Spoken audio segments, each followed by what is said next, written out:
আমি professor doctor Saiful Islam. আমি north south বিশ্ববিদ্যালয়ের স্থাপত্য বিভাগে কর্মরত আছি।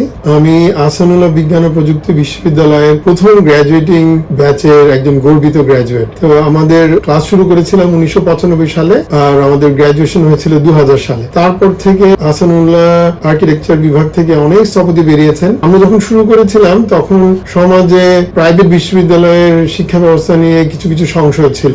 আমাদের সবার সম্মিলিত প্রচেষ্টায় আমি মনে করি যে আমরা সেই সমস্যাটা দূর করতে পেরেছি। আমরা যে শুধু ভবন এবং শহর বিনির্মাণে অবদান রেখে চলেছি তা না, আমার দৃঢ় বিশ্বাস আমরা সমাজ বিনির্মাণেও আমাদের অবদান রেখে চলেছি। আমি এই জন্য কৃতজ্ঞতা স্বীকার করি আমার সকল শ্রদ্ধেয় শিক্ষকদের, আমার সকল সহপাঠীদের, আমার জুনিয়রদের, এবং সর্বোপরি আমি কৃতজ্ঞতা জ্ঞাপন করতে চাই আমাদের প্রতিটি অস্ট্রিয়ানের পরিবারের সদস্যদের জন্য। তাদের সবার সহযোগিতা ছাড়া আমরা এতদূর আসতে পারতাম না। এই সমাজ বিনির্মাণে আমাদের যে গর্বিত অংশীদারিত্ব, এইটা আমরা উদযাপন করতে পারতাম না। আসছে জুলাইয়ের 2 ও 3 তারিখে আমরা আহসানুল্লাহ বিজ্ঞান ও প্রযুক্তি বিশ্ববিদ্যালয়ের স্থাপত্য বিভাগের যে 30 বছর পূর্তি উদযাপন করতে চলেছে, আমি সবাইকে স্বাগত জানাই। আমাদের এই উদযাপনে সেমিনার থাকবে, স্থাপত্য চর্চার এক্সিবিশন থাকবে, ছাত্রছাত্রীদের ডিজাইন শায়র থাকবে। আমি সবাইকে স্বাগত জানাই। আপনারা আসুন, আপনারা দেখুন আমরা কিভাবে স্থাপত্য শিক্ষায়, স্থাপত্য চর্চায়